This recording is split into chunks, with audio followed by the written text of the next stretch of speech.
Perkenalkan, nama saya Rimdula Dena Sibuan dengan NIM 2024-48084. Di sini saya akan menjelaskan tentang definisi belajar pembelajaran menurut para ahli.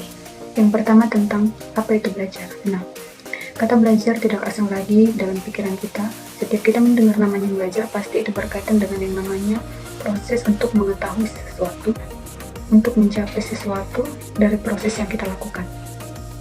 Belajar adalah suatu proses atau upaya yang dilakukan setiap individu untuk mendapatkan perubahan tingkah laku, baik dalam bentuk pengetahuan maupun keterampilan, sebagai suatu pengalaman dari materi yang telah dipelajari sebelumnya.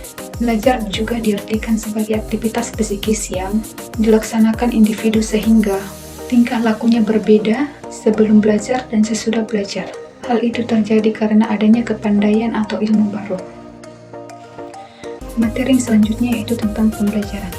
Pembelajaran berasal dari kata ajar, yang artinya petunjuk yang diberikan kepada orang lain supaya diketahui. Kemudian, kata tersebut ditambahkan awalan B dan akhiran an, sehingga menjadi pembelajaran. Yang artinya, pengertian pembelajaran adalah perbuatan, upaya, cara mengajar yang dilakukan pendidik untuk menyampaikan ilmu pengetahuan.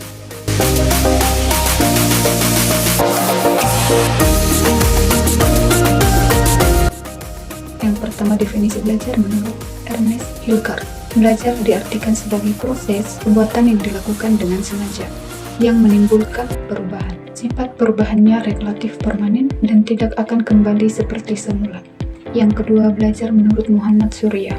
Dia mengatakan belajar adalah suatu proses yang dilakukan individu untuk memperoleh perubahan tingkah laku, perubahan yang baru keseluruhan sebagai hasil pengalaman individu itu sendiri dalam interaksinya dengan lingkungan.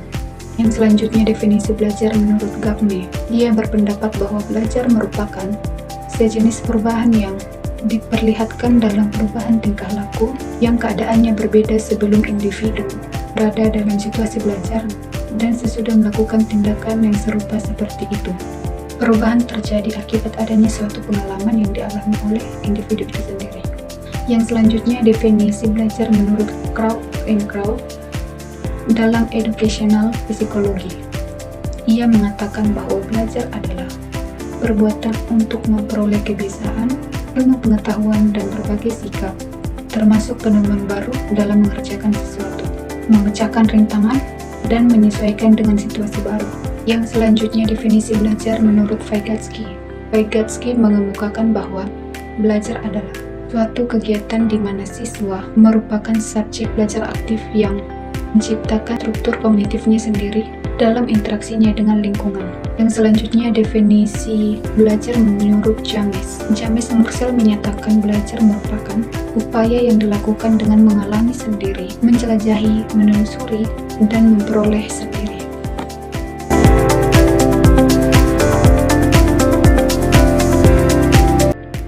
Sekarang kita masuk ke materi selanjutnya, yaitu definisi pembelajaran menurut para ahli.